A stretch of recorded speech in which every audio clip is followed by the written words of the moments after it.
তো তোমরা আগের ভিডিওতে দেখতেই পেয়েছিলে যে আমরা ঠাকুর আনতে গিয়েছিলাম।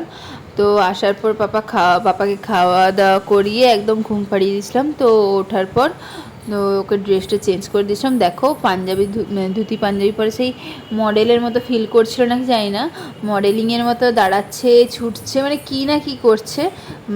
তো ওকে একটু আমি খাইয়েও দিচ্ছিলাম। আর এখানে মা পুজোর জোগাড় করতে বসেও পড়েছে। আর আমি এখনও ড্রেস চেঞ্জ করিনি, পাপাকে খাইয়ে দিই, তারপরে ভাবছি যে একবারে ড্রেস চেঞ্জ করে পুজোর জোগাড়ে বসবো। তো তোমরা কন্টিনিউ ভিডিওটা দেখতে থাকো, আশা করছি খুব ভালো লাগছে ভিডিওগুলো তোমাদের। তো বেশিক্ষণ পাপা এই পাঞ্জাবিটা পরে থাকতে পারেনি, যেহেতু একটু গলা পর্যন্ত, তো পাপার একটু পরেই অস্বস্তি লাগছিল, টেনে যেন খুলে ফেলবে এরকম করছিল। তো এখানে খাইয়ে দিই, তারপরে কিছু ফটো তোলা হবে পাপার, যেহেতু পাঞ্জাবি পরেছে না, দেখতে একটু কিউট কিউট লাগছে।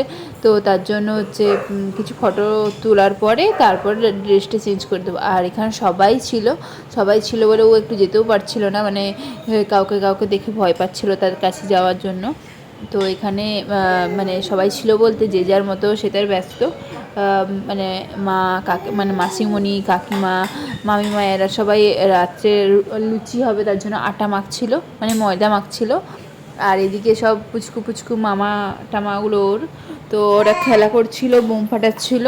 আর ও তো বাবাকে দেখলে আর নামবেই না, ওর দাদাইকে দেখতে পেলে চিপকে যাবে একদম বডির সাথে। তো বাকি খাবারটা হচ্ছে বাবার কোলেতেই মানে কমপ্লিট করেছে, কিছুতেই ও নামবে না, ও বাবার কোলে ছিল, আমি খাইয়ে দিয়েছি আর তাড়াতাড়ি করে খেয়েও নিয়েছে। তারপরে দেখো এইখানে ড্রেস চেঞ্জ হয়ে গেছে, ও একটু বিরক্ত হচ্ছিলো ওই ড্রেসটা পরে। তো তারপরে চেঞ্জ করার পর তো বাবা ওদের সাথে সবার কাছে থাকুক, আর আমি এখানে ফ্রেশ হতে চলে যাই এবারে। দেখো আমি সকাল থেকে সেই একই ড্রেস, একই অবস্থা, চুল টুল কিচ্ছু ছাড়ানোর নেই অবস্থা দেখো আমার। আর বাড়িতে পুজো, আর এখানে সবারকার আটা ময়দা মাখা হয়ে গেছে। তো বসে গল্প করছে সবাই, যেহেতু এত তাড়াহুড়োর কিছু নেই, বাড়ির লোকজনগুলোই খাবে, তো একটু দেরি করে রান্না করলেও চলবে। তো বাবা একটু বেরোলো, তার জন্য সোনা বাবা আমার কোলেই চিপকে গেছে, দেখো আমার কোলে শুয়ে আছে। ও দেখে মনে হচ্ছে ঘুমোবে, কিন্তু না, ও ঘুমোবে না। তো ওকে নামিয়ে দিই এবারে আমিও রেডি হব আস্তে আস্তে। তো তোমরা নেক্সট ভিডিওর জন্য ওয়েট করো। আজ এই পর্যন্ত, টাটা, বাই বাই।